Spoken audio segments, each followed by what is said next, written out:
হাসির রাজা, জ্ঞানের রাজা, রসিক রাজা। এই দেখো, তুমি এখনো রেগে আছো আমার উপর। আমার রাগতে বয়ে গেছে আপনার ওপর। তুমি কিছুতেই বুঝছো না, খরচ বাড়ছে। আয় না বাড়লে চলবে কি করে রাজ্য? বিদেশে আমাকে যেতেই হবে। সব বুঝেছি, সব বুঝেছি। আপনার আমাকে অসহ্য লাগছে, তাই আপনি বিদেশে যাচ্ছেন, তাই তো? তুমি আমায় ভুল বুঝছো। রাজ্য চালাতে অর্থের প্রয়োজন আছে। কেন এতদিন রাজ্য বুঝি চলছিল না? এতদিন যেভাবে চলছিল সেভাবেই চলবে। সময় পাল্টাচ্ছে। এখন শুধু সিংহাসনে বসে থাকলেই চলে না, দেশ বিদেশ ঘুরে দেখতে হবে কিভাবে রাজ্যের উন্নতি হয়, লাভ হয়, সেই নিয়ে নতুন করে ভাবতে হবে। তার মানে আপনি ঠিক করে নিয়েছেন আপনি যাবেন, তাই তো? হ্যাঁ। আর যতদিন আপনি না থাকবেন এখানে কি হবে ভেবে দেখেছেন মহারাজ? কে সামলাবে সব?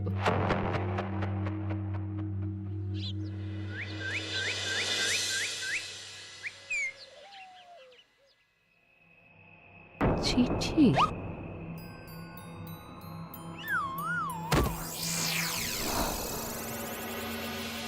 আমি অনেক ভেবে দেখলাম, আসলে এসব সিংহাসন, ক্ষমতা, প্রতিপত্তি অর্জন করা আর রক্ষা করার জটিলতার চেয়ে বাকি জীবনটা শান্তির সাথে বনে কাটিয়ে দেওয়াই ভালো। বলছি সবই তো বুঝলাম, কিন্তু এই শান্তিটা কে? মহারাজ সন্ন্যাসী হয়ে গেলেন আর এসব নিয়েও তুমি ভাড়ামি করছো গোপাল? ও মা গো, এবার কি হবে? চিন্তা করবেন না রানীমা, কৃষ্ণনগরকে আমি আমার বুক দিয়ে আগলে রাখবো। আপনার ছাতির মাপটা ঠিক মতো জানেন তো মন্ত্রী মশাই? মানে ওই গোটা কৃষ্ণনগরকে কি আপনি আপনার বুকের মধ্যে আগলে রাখতে পারবেন? গোপাল! মার্জনা করবেন মন্ত্রী মশাই। আমি বলছিলাম কি, ওই সব আগলে টাগলে রাখার আগে ওই ভালো করে খুঁজে দেখুন সব। মানে কি বলতে চাইছো কি তুমি? মহারাজকে খুঁজে বার করুন মন্ত্রী মশাই, লোক পাঠান। তিনি হয়তো এখনো বেশি দূর যেতে পারেননি। এটা কিন্তু ঠিক বলেছে গোপাল, তাকে একবার যদি খুঁজে পাই আমরা। আপনি চিন্তা করবেন না রানীমা, আমি এক্ষুনি লোক পাঠাচ্ছি। আর গোপাল, রানীমাকে বিশ্রাম নিতে দাও। যাও এখন, যত সব।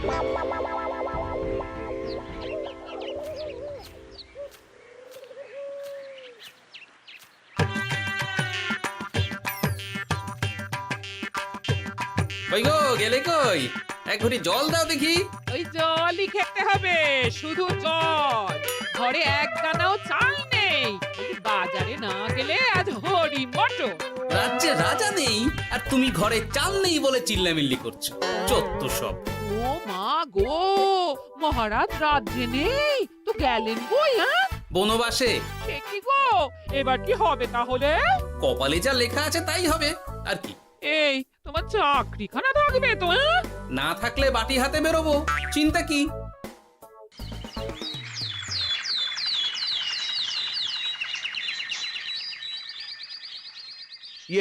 মহারাজ যখন নেই তখন আমি যখন এ রাজ্যের মহামন্ত্রী, তখন আমি এত মানে করার কি আছে মন্ত্রী মশাই? মহারাজ নেই তো কি হয়েছে, রানীমা তো আছেন। আমরা তার কথা মতোই চলব। গোপাল একদম উচিত কথা বলেছে। হ্যাঁ, আমিও তো তাই বলছিলাম। মহারাজ যখন নেই তখন রানীমার নির্দেশ মতোই তো আমাদের সামলাতে হবে সব। কতদিন আর আগলাবে গোপাল? আজ নয় কাল এই শর্মাকেই বসতে হবে এই সিংহাসনে। যতদিন পারি ততদিন তো চেষ্টা করতেই হবে মন্ত্রী মশাই। আপনি যদি চলেন ডালে ডালে, আমি চলি পাতায় পাতায়। রাজা মশাই আছেন? আমি অনেক দূর থেকে আসছি।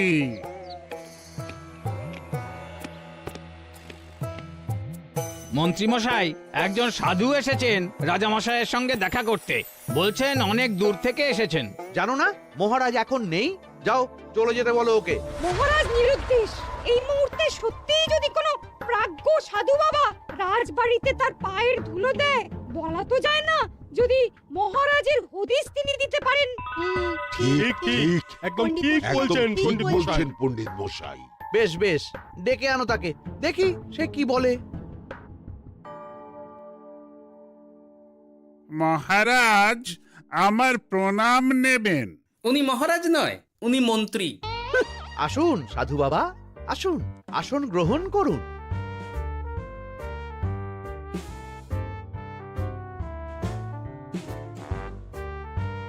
কি করলেন সাধু বাবা? এটা তো মহারাজের সিংহাসন। আপনার জন্য আমি অন্য আসনের ব্যবস্থা করে দিচ্ছি, আপনি বরং সেখানে বসুন। ওহ, রাজাই যখন নেই তখন তাঁর সিংহাসনে বসতে ক্ষতি কি? আপনি কি করে জানলেন মহারাজ নেই? বুঝলে না, সাধু বাবা যে অন্তর্যামী গোপাল। এবার কি হবে? উনি যদি বলে দেন মহারাজ কোথায় আছেন, তাহলে তো আমার আর পণ্ডিত মশাই, আগেই ওরকম হামলে পড়বেন না। আচ্ছা, আপনি যদি অন্তর্যামী হন, বলুন তো আমাদের রাজা মশাই কোথায় গেছেন? জবর জটা কালো চুলে দেনামা অতীত বলেন। বুম! মহারাজ বনবাসে গেছেন। এটা যখন বলেছেন সাধু বাবা, তাহলে মহারাজ এখন কোথায় আছেন সেটাও নিশ্চয়ই আপনি বলে দিতে পারবেন। গোপাল, সব বিষয়ে নাক গলিও না তো তুমি। ঠিক ঠিক আছে, রাজা মশাইকে নিয়ে চিন্তা হওয়া তো খুবই স্বাভাবিক, কিন্তু গোপাল, রাজা মশাই বনবাসে গেছেন, তাকে আর সংসার মায়ায় বাঁধা ঠিক কাজ হবে না। এ আপনি কি বলছেন সাধু বাবা? মহারাজ না থাকলে রাজ্য চলবে কেমন করে? নতুন রাজা নির্বাচন করতে হবে। এই তো খেলা জমে গেছে, একে দিয়েই কাজ হবে মনে হচ্ছে। সাধু বাবা, এসব নিয়ে নয় পরে আলোচনা করা যাবে। এই কে আছো? সাধু বাবার পা ধুইয়ে দাও ভালো করে। না, বিষয়টা ঠিক সুবিধের মনে হচ্ছে না। আহা মন্ত্রী, করেছ কি? আমি সাধু মানুষ, এত খেতে পারি কি? ও বললে হবে না সাধু বাবা, আপনার জন্য নিজে দাঁড়িয়ে থেকে মহারাজের খাস হালুই করকে দিয়ে রাঁধিয়েছি সব। দেখুন না একটু, অমৃত অমৃত।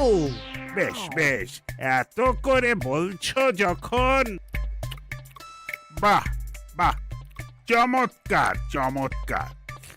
আমি জানি তো যে এমন খাবার আপনি আগে কখনো খাননি। তা বটে বটে, ভেবেছিলাম কটা দিন বিশ্রাম নিয়ে চলে যাব।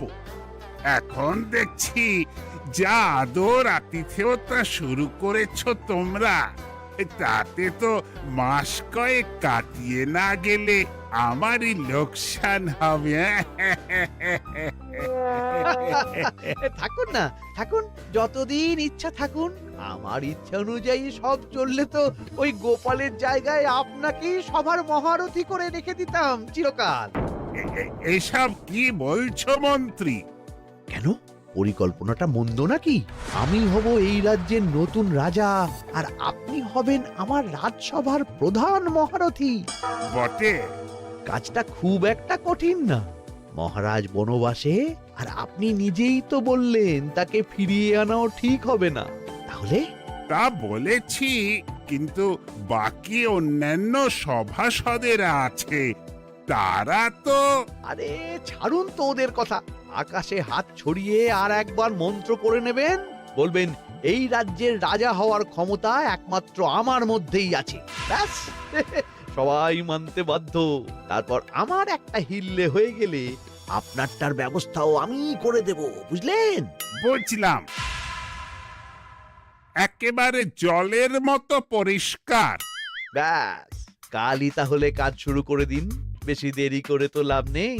বলা তো যায় না, মহারাজের যদি রানীমার জন্য মন কেমন করে, রাজ্যে ফিরে আসে, ওসব হওয়ার আগেই সেরে ফেলতে হবে সব কাজ। রাজা হওয়ার খুব তাড়া দেখছি তোমার মন্ত্রী। ওপরে ওঠার ইচ্ছা কার না থাকে বলুন তো সাধু বাবা? আর মাত্র কটা দিনের অপেক্ষা, ব্যাস, তারপরেই এই সিংহাসনের মালিক হব আমি। কৃষ্ণনগরের নতুন রাজা হব আমি। সমস্ত ধন দৌলত থাকবে আমার এই হাতের মুঠোয়। কি অত ভাবছেন মন্ত্রী মশাই একা একা? মানে কি ভাবছি তার কৈফিয়ত তো তোমায় দিতে হবে, হ্যাঁ? হিমা ছি ছি ছি, আপনি কেন কৈফিয়ত দেবেন? আপনার মুখ দেখলেই তো বোঝা যাচ্ছে যে আপনি কি ভাবছেন। তাই বুঝি? তা বলো দেখি কি ভাবছি আমি। আপনি ভাবছেন ওই কৃষ্ণনগরের সিংহাসনের কথা। শুনে ফেললো নাকি সব? আপনি ভাবছেন আমাদের মহারাজের কথা, তাকে কিভাবে ফিরিয়ে আনা যায় সেই কথা, তাই না? মহারাজকে যে আর ফিরিয়ে আনা যাবে না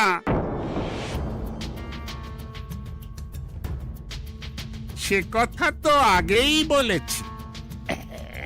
তাই যদি হয় সাধু বাবা, আপনি এর একটা কিছু বিহিত করুন, না হলে রাজা ছাড়া রাজ্য। ঠিক বলেছ, রাজা রাজ্য, নুন ছাড়া তরকারি, আলো ছাড়া দিন, জল ছাড়া জীবনের মতো। তাই যত দ্রুত সম্ভব নতুন রাজা নিয়োগ করা দরকার। কিন্তু এ বিষয়ে সিদ্ধান্ত নেওয়ার আগে রানীমার সাথে কথা বলা জরুরি। তার চেয়েও জরুরি একটা কাজ আগে করা দরকার। কিসের কথা বলছেন মন্ত্রী মশাই? গোপালের বহিষ্কার। এ আপনি কি বলছেন মন্ত্রী মশাই? একে রাজা মশাই, তার মধ্যে গোপালের মতো বিচক্ষণ মানুষকে রাজসভা থেকে বহিষ্কার করলে তো রাজ্যেরই ক্ষতি। এটাই হচ্ছে সমস্যা। এই কক্ষে যার যেটা কাজ নয় সে সেটা নিয়ে বেশি চিন্তিত। তুমি বিজ্ঞানী, তুমি বিজ্ঞানে মন দাও, রাজকাজ আমার দায়িত্ব। তাহলে এরকম সিদ্ধান্ত নেওয়ার আগে সবার সাথে আলোচনা করা দরকার। কোনো দরকার নেই, আমি যা বলেছি তাই হবে। রাজ্যের ব্যয়ভার বাড়ছে, এই মুহূর্তে কোনো ভাঁড়কে অযথা বেতন দিয়ে পোষার কোনো মানে হয় না। তাই গোপালেরও কাল থেকে রাজসভায় আসার কোনো দরকার নেই। সবই আমি বুঝতে পারছি মন্ত্রী মশাই। বেশ, আপনি যখন বলছেন, এই আমার শেষ দিন রাজসভায়, চলি সবাই, ভালো থাকবেন।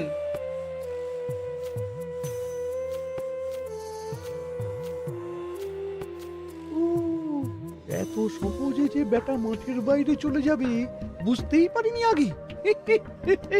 এবার আমার আর সিংহাসনের মাঝে নেই কোনো বাধা, নেই কোনো কাটা।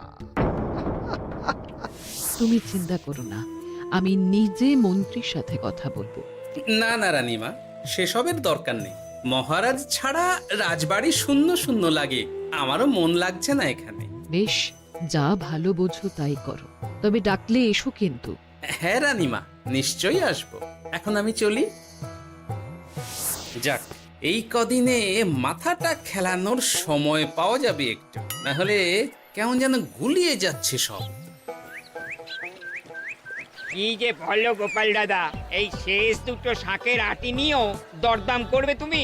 ওরে, আমি বেকার মানুষ, দরদাম না করে উপায় আছে আমার? হ্যাঁ শোনো শোনো শোনো, মহারাজ কৃষ্ণচন্দ্রের অবর্তমানে কৃষ্ণনগরে নতুন রাজা হিসেবে নির্বাচিত হবেন রাজ্যের মহামন্ত্রী। সেই শুভানুষ্ঠানে রাজবাড়িতে আমন্ত্রণ রইল। এসব কি হচ্ছে বলো তো গোপাল দাদা? ভিতরের খবর আছে নাকি কিছু? না গো ভাই, তুমিও যা জানো আমিও ততটুকুই জানি। ও গোপাল দাদা, ব্যাপার কি? এ সময় এখানে কি চাই? রানীমার জরুরি তলব, এখনই ওই রাজবাড়ি যেতে হবে তোমাকে। কিন্তু আমার যে বাজার হয়নি এখনো। আরে ওসব বাজার টাজার পরে হবে, তুমি এখন আমার সাথে চলো তো।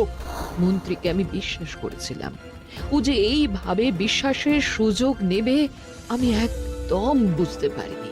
আমাদের এক্ষুনি অন্যান্য সভাসদদের সাথে কথা বলা দরকার রানীমা। কারোর সাথে কথা বলার দরকার নেই রানীমা, আমি নিজেই চলে এসেছি আপনার সাথে কথা বলতে। এখানে কি জন্য এসেছো গোপাল? রানীমার কান ভাঙাতে? বাহ, আপনি সবার মাথা মুড়িয়ে সিংহাসন কবজা করতে পারেন, আর আমি রানীমাকে সেই সত্যি কথা জানাতে পারি না? চুপ! ভুলে যেও না, আমি কৃষ্ণনগরের হবু রাজা। মুখ সামলে কথা বলবে আমার সাথে। এসব কি হচ্ছে মন্ত্রী মশাই? রাজা মশাই নেই, সেই সুবাদে এ কি শুরু করেছেন আপনি? আমায় আপনি ভুল বুঝবেন না রানীমা, আমার হয়ে যা বলার সাধু বাবাই আপনাকে বুঝিয়ে বলবে সব। উনি আর কি বোঝাবেন?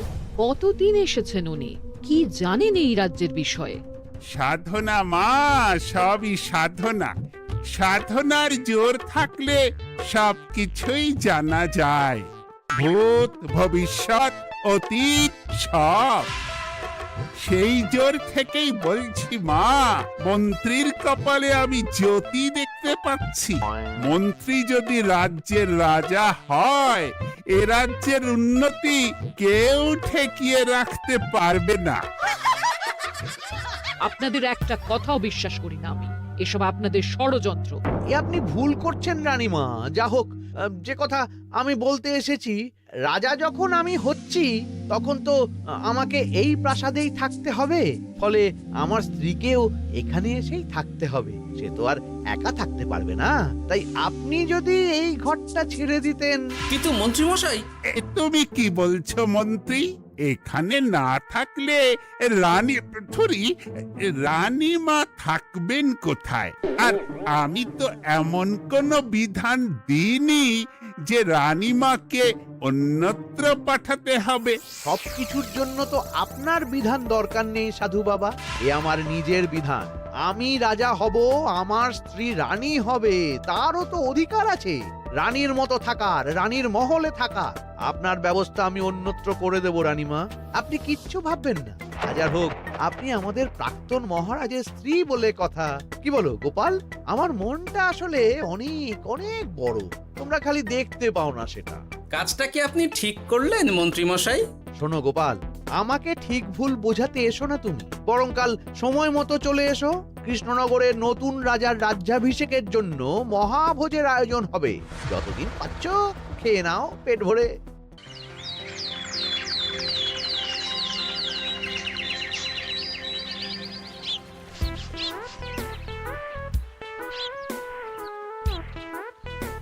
আরে এগুলো আবার কি পরে আছে এখানে? কি এ তো মহারাজের পোশাক, এখানে এসব কি করে এলো? তাহলে কি মহারাজ?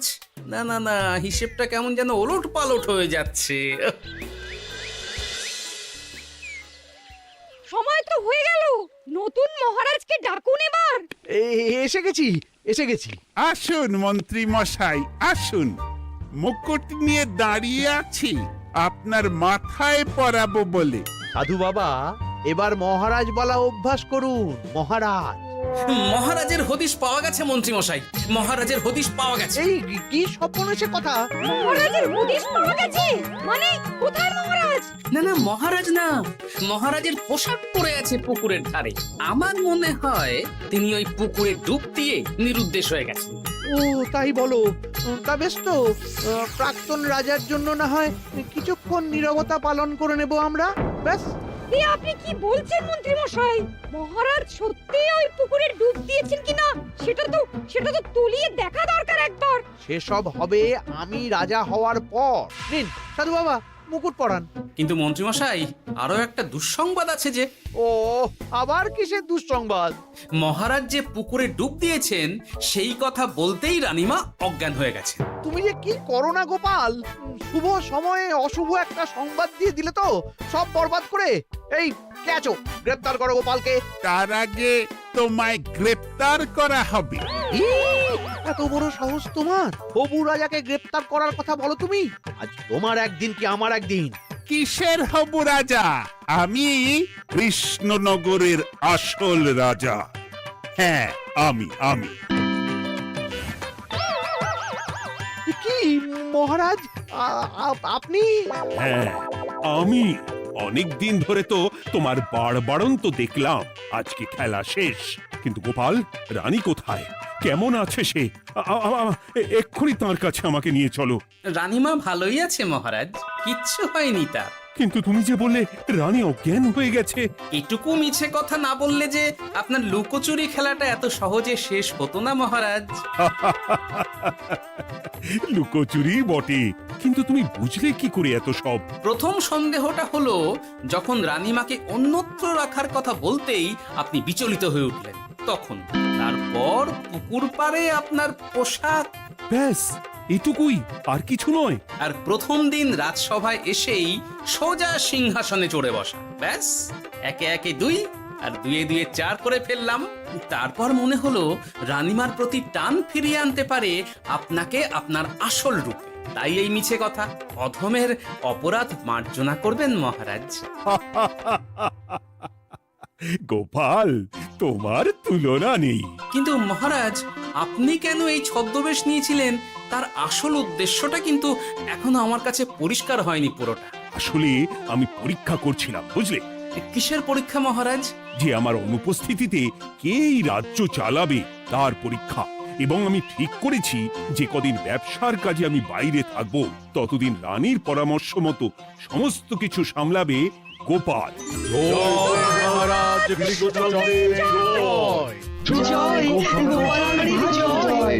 আর আমি মহারাজ? তুমি থাকবে পেয়াদা। এ কি শুধু জল আর ভাত? আগেই বলেছিলাম বেশি বেরো না, রাজা হবেন। এখন খাও খাও, জল ভাত খাও। চেষ্টায় তুমিও আমাকে ভুল বুঝলে গিন্নি।